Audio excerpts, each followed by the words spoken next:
Rupy, question for you. As you mentioned, your company provides these really great due diligence reports. Could you summarize a little bit more detail what types of matters are in these reports? What are we going to see when we open one up? Well, there's a lot in them, but for example, one of the things I think is really essential is a site visit. I can spend 2 weeks looking at the documents, and I think I know the project really well. I've reviewed everything. I've asked more questions. I've requested more documents. But I find that meeting the management and visiting the actual site and spending a day with the developer, you can glean so much more information about it. So I think a site visit is always essential. I always want to really get to the bottom of the entire capital stack. So sometimes, there's layers of capital stack.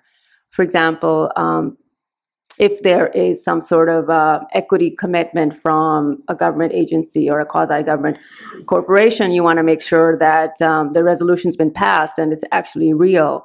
And if the hotel management company or the flag is providing some sort of equity, you want to know the timing of it. Is it for construction or is it for sort of pre-opening costs? So, tying in basically if there's any conditions to any of this equity being financed, and is the developer going to meet those conditions? So just tying the entire thing into the construction cash flow schedule as to what's the timing of this money, and then looking at the developer equity. If the developer is supposed to provide a certain amount of equity, is it funded yet? When do they expect to fund it? I always like to request sort of a balance sheet for the developer, a most recent balance sheet. And just to see, have they funded the equity, or if they haven't funded it, what have they spent to date on the pre-development? I'll give you a story. I was looking at a project. It was about a $200 million project, and the developer was investing about $90 million of their own money. And the construction hadn't started yet. So I asked them. I said, "Can you give me a most recent balance sheet?" And they gave me a balance sheet, and their on the balance sheet, the construction in progress account had like a $45 million cost on it. And I said, well, I visited your site and it's cleared, but the infrastructure hasn't even started. How come there's so much money already, on your balance sheet as to construction in progress?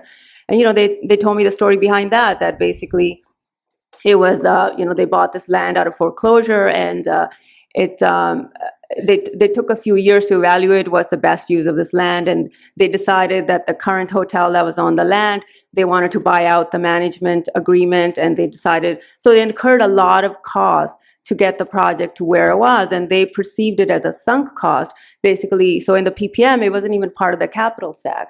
So, it was like, hey, it doesn't add any value to the future of this project, but we, already sort of ate up these costs on this project. So things like that. I always want to get to the bottom of what's happening with the entire sort of equity or loan commitments.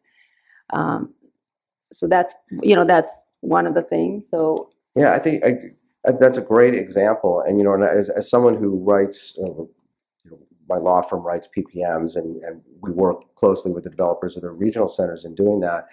One of the things that's challenging is it's kind of a one-way conversation. I mean, we're writing what we think is important. We're trying to explain it clearly, but we're the ones doing the talking. And as in any conversation, right?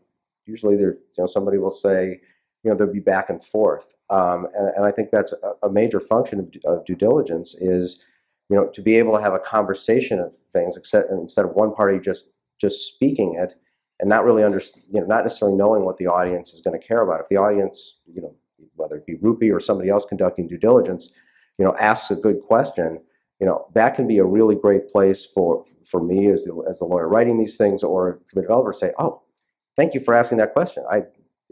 Now I can write a really good paragraph to explain this because, you helped me to think about it. So it really introduces conversations in this space, which I think are very important for enhancing the quality of these deals.